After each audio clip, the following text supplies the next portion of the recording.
Hi guys, I just finished chatting with one of the newest members of the stock card platform. Today she felt confident to get started with her investing. She logged into her brokerage account and suddenly she got intimidated and scared and she didn't pull the trigger off. She called me and told me that there's so many gibberish phrases and jargon on her brokerage account that made her scared and she did not pull the trigger off.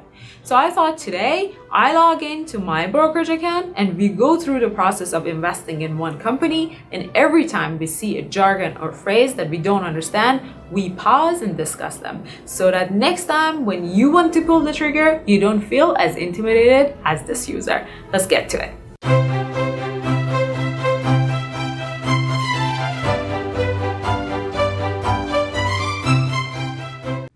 Alright, welcome back. Once you are into your account, there are several things you can do. We are going to start from the basics. All brokerage accounts provide a search bar. The search bar allows you to find the companies or funds that you're interested in investing in them. Find the search bar and look up a company that you have in your mind. But wait a minute, what is this series of letters? I believe we just found our first gibberish phrase. This is called a ticker symbol. A symbol or a ticker symbol is sort of an ID for that company or fund that you're interested in. You don't need to memorize these ticker symbols. All brokerage accounts these days allow you to search for the companies or funds you're interested in either by their name or by ticker symbol. So this is not something that you need to memorize, but before investing in any company or in any fund, just validate that the name and the ticker symbol is correct.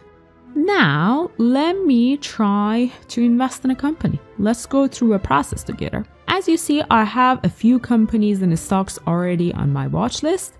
If you don't know what a watch list is, let me remind you with a little clip from one of our earlier episodes about watch lists. There are millions of companies that you can invest in.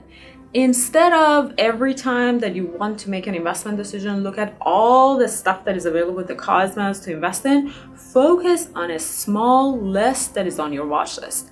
All right, now that we got the watch list out, let's try to invest Apple. This is the company that I have on my watch list.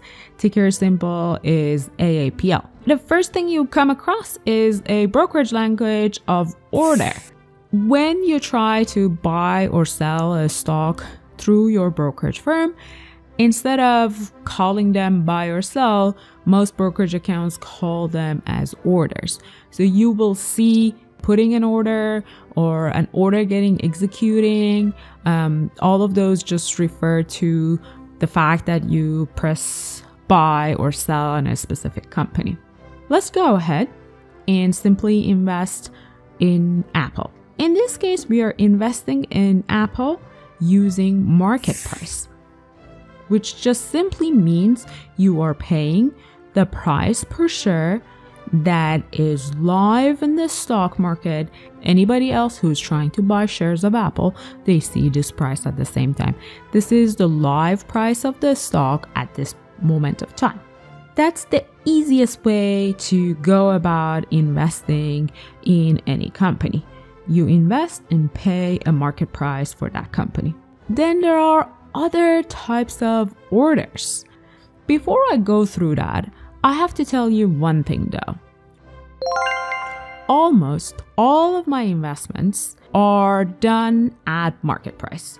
As a long-term investor, you and I do not need to worry about a couple of cents or even dollars that the stock price may go up and down between the time that we're putting an order and the time that the brokerage can execute that order. And if you talk to other successful long-term investors, they would most likely tell you the same thing. But when you go through the process of investing in a company, your brokerage account will give you all these other order type options. For you to be an intelligent investor, it would be a good idea to understand those gibberish words so that they don't intimidate you. Let's see what order options that are available to you as we go through the process of investing in Apple.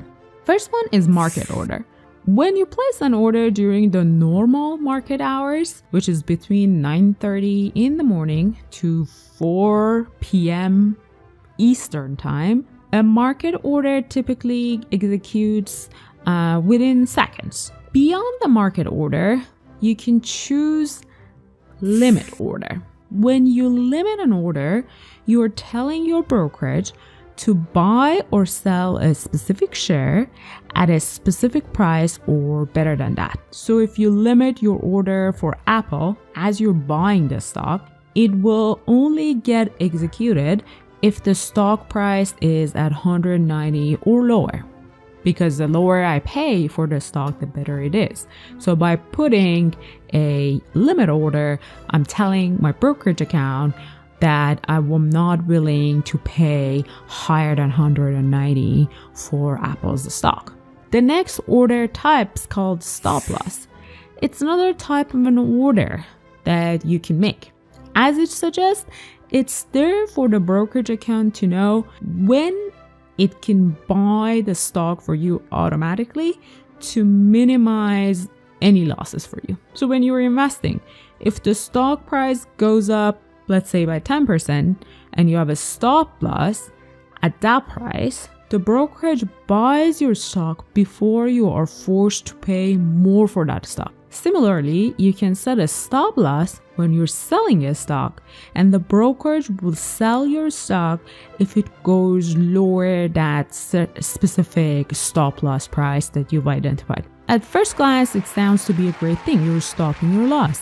Is that true though? Let's dig a little bit deeper. Stop loss is really a good thing for traders because they want to go in and out of the stock market fast.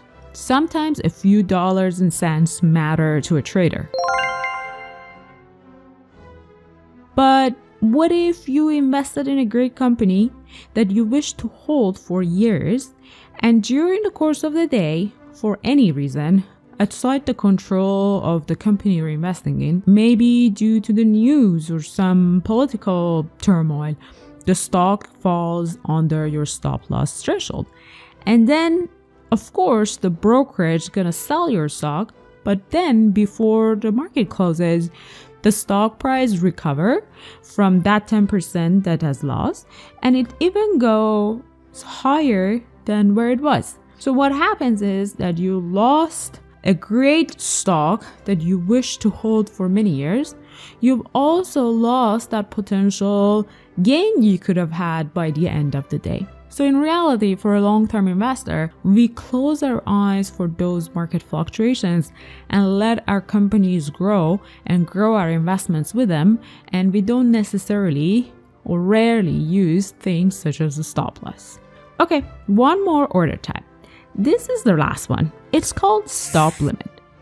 Stop limit, it's really a combination of the last two order types that we just talked about. Stop limits allows you to control the price range that you are willing to pay for that stock. So in the case of Apple, you can put the stop order at 185 and the order gets started to get executed at that price. But you also have a limit order for 189.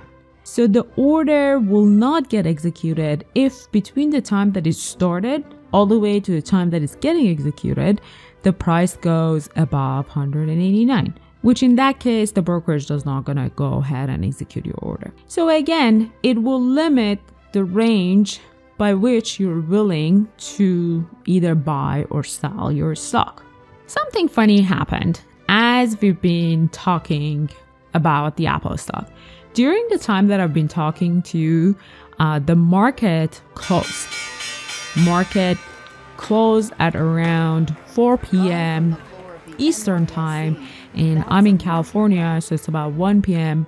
my time. So Robinhood has a very cute way of showing what's known as after hours because it changed the background color to black. So sort of, it's basically night. When you place a market order during after hours or non-market hours, it goes through tomorrow when the market opens. And that's something you need to pay attention to. As a general rule, because no one can predict the market, and it could be a case that you put an order after hour and the brokerage starts executing that order when the market opens the day after today, tomorrow, and there will be a drastic change in the stock price before even you wake up, because the market starts 9:30 in Eastern time zone.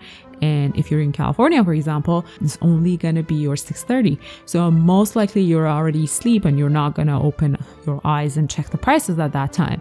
That's why long-term investors like us avoid putting orders after hours. That's it, guys. Those were the common phrases and jargon that you might come across as you go through making an investment decision on your brokerage account. Make sure to share those common phrases that you come across that you don't understand in the comment section.